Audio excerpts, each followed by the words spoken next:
নেতা যেদিন আমাদের আসবেন, যেদিন বাংলাদেশে পা দেবেন, সেদিন যেন সমগ্র বাংলাদেশ কেঁপে ওঠে বন্ধুগণ।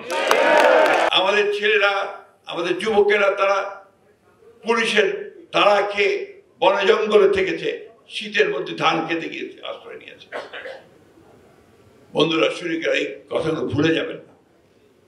এই লড়াই আপনারা করেছেন। আমার মনে এখানে একজন নেই যারা কারাগারে যাননি, এখানে একজন নেই যাদের বিরুদ্ধে মামলা নেই। আমি তাই মনে করি এই যে আপনারা সংগ্রাম করেছেন, যে লড়াই করেছেন, সে লড়াইয়ের এখন শেষ দিকে এসেছি আমরা।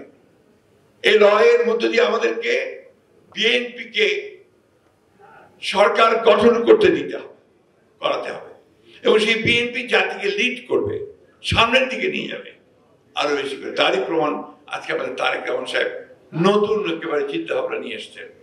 যে চিন্তা ভাবনাগুলো আমাদের জনগণের কাছে যদি আমরা পৌঁছে দিতে পারি, তারা আমরা নিশ্চিত যে জনগণ এগুলোকে গ্রহণ করবে এবং বিএনপি সেই ধানের শীষে ভোট দেবে।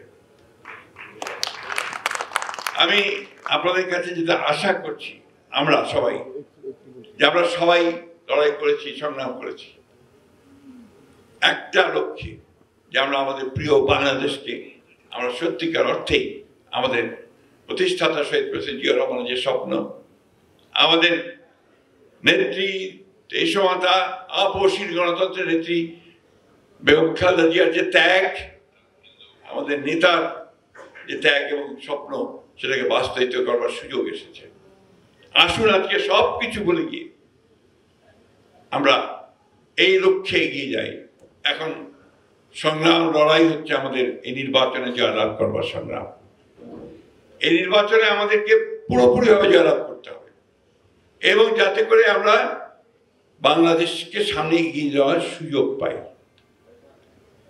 বন্ধুগণ, অনেক বাধা আসবে, অনেক বিপত্তি আসবে, আমাদের বিরুদ্ধে অনেক প্রচারণা হতে থাকবে, কিন্তু এই সবগুলোকে কাটিয়ে উঠে আমরা মাথা উঁচু করে দাঁড়াতে চাই। বিএনপি কোনোদিনই পরাজিত হয়নি, পরাজিত হবে না বন্ধুগণ। বিএনপি হচ্ছে এই দেশের জনগণের দল, বিএনপি হচ্ছে মুক্তিযুদ্ধের দল, বিএনপি হচ্ছে গণতন্ত্রের সংগ্রামের দল। এই কথাগুলো সবসময় মাথার মধ্যে রাখবেন। আর অন্য কোনো কিছু আপনাদেরকে সাফল্য দেবে না। আপনাদেরকে সাফল্য দেবে আপনাদের মধ্যে ঐক্য, ইস্পাত দৃঢ় ঐক্য, এবং আপনাদের যে চেতনা সামনের দিকে এগিয়ে যাওয়ার জাতীয়তাবাদী দর্শনে যে আমরা দীক্ষিত হয়েছি, আমরা যে গণতন্ত্রের দর্শনে দীক্ষিত হয়েছি, সেদিকে এগিয়ে যাওয়া। একটা কথা আমরা খুব পরিষ্কার করে বলতে চাই, যে কথাটি হচ্ছে 1971 সাল আমাদের অস্তিত্ব। এই কথাটা খুব জোরে সোরে মনে রাখবেন। যারা এই কথা বলার দুঃসাহস দেখান, ঔদ্ধত্য দেখান, 1971 সাল নাকি আপনার 1971 সাল, আজকে আমি পত্রিকায় দেখলাম 1971 সালের প্রজন্ম নাকি নিকৃষ্টতম প্রজন্ম। কোন সাহস এই কথাগুলো বলে তারা? আজকে এই কথাটাই আমি মনে করতে চাই। আজকে আমাদের রুল কমিটির বিষয়ে বলেছেন যে পেছন থেকে অন্ধকারের মধ্য দিয়ে একটা কালো থাবা বেরিয়ে আসছে কিনা, আর একটা ফ্যাসিজম অন্যদিক থেকে আমাদের উপরে চেপে বসতে চাইছে কিনা। আজকে মানুষকে বিভ্রান্ত করে এবং দুর্ভাগ্যজনক ভাবে আমাদের প্রিয় ধর্মকে ব্যবহার করে তারা আজকে বাংলাদেশের মানুষকে বিভ্রান্ত করতে চাইছে কিনা। আজকে সেই শক্তির বিরুদ্ধে আমাদেরকে রুখে দাঁড়াতে হবে। আজকে নতুন সে লড়াই, একদিকে আমাদের বাংলাদেশকে একটা রাজনৈতিকভাবে, অর্থনৈতিকভাবে দৃঢ় অবস্থানের মধ্যে দাঁড় করাবার লড়াই, আরেকদিকে হচ্ছে এই অপশক্তিকে রুখে দেওয়ার লড়াই। এই দুটিকে নিয়েই আপনাদেরকে এগোতে হবে। আমরা সব সময় ইতিবাচক রাজনীতি করি, আমরা সবসময় অগ্রবর্তী চিন্তা করি। তারই আজকে আপনারা দেখতে পাচ্ছেন যে গত কয়েকদিন ধরে এই কর্মশালা চলছে। আমাদের নেতা খুব শিগগিরই আমাদের মাঝে আসবেন।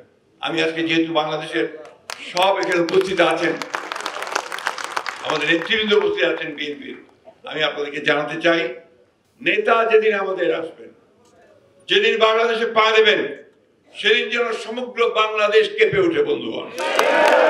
এই কথাটা আপনাদের মনে রাখতে হবে, পারবেন তো?